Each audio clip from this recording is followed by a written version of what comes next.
एक समय की बात है जब मैं स्टडी के लिए अपना घर छोड़कर बाहर किराए पर कमरा लेकर रहने लगा था। मैं स्टडी के साथ साथ प्राइवेट जॉब भी कर रहा था।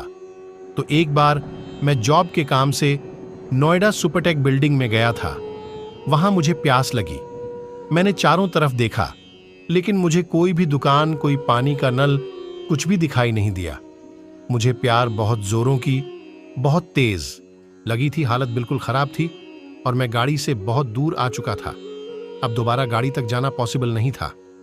ऐसा लग रहा था कि जैसे कि मैं प्यास के कारण अभी गिर जाऊंगा। तभी मेरी नजर दीवार पर बने एक मदर डेयरी के ऐड पर पड़ी। इस पर दूध की थैली बनी हुई थी। मैं मन ही मन सोच रहा था, हे भगवान, काश मुझे दूध ही मिल जाए तो दूध पीकर अपनी प्यास बुझा लूंगा। मैंने सच्चे मन से भगवान को याद किया था।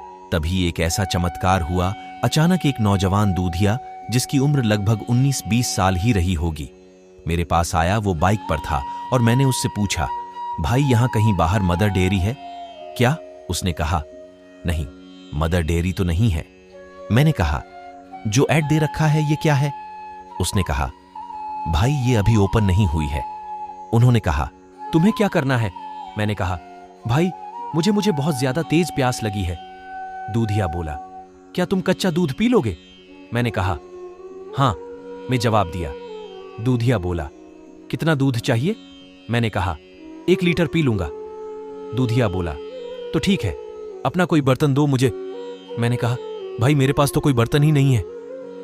तो उसने कहा, कोई बात नहीं। और यह कहकर उसने अपना 1 लीटर दूध नापने वाला डिब्बा भरा और मुझे पीने को दिया और कहा, भाई यही पीना पड़ेगा, मेरे पास भी कोई बर्तन नहीं है। मैंने वह सारा दूध खड़े खड़े पी लिया। फिर उसने दोबारा कहा, भाई और पियोगे? 1 लीटर दूध पीकर चुकने के बाद मेरा पेट भर चुका था। मैंने कहा, नहीं भाई, नहीं लेना मुझे और दूध। आप ये बताएं कितने पैसे हुए? आपके यह कहकर मैंने अपनी पॉकेट में हाथ डाला तो पर्स भी नहीं था मेरे पास। मुझे याद आया कि पर्स भी तो गाड़ी में सीट के नीचे रखकर भूल गया था मैंने दूधिया से कहा, भाई मेरा पर्स गाड़ी में ही छूट गया, मेरे पास पैसे भी नहीं है तुम्हें देने के लिए। मैं कैसे करूं? मेरे पास कुछ नहीं है तुम्हें देने के लिए।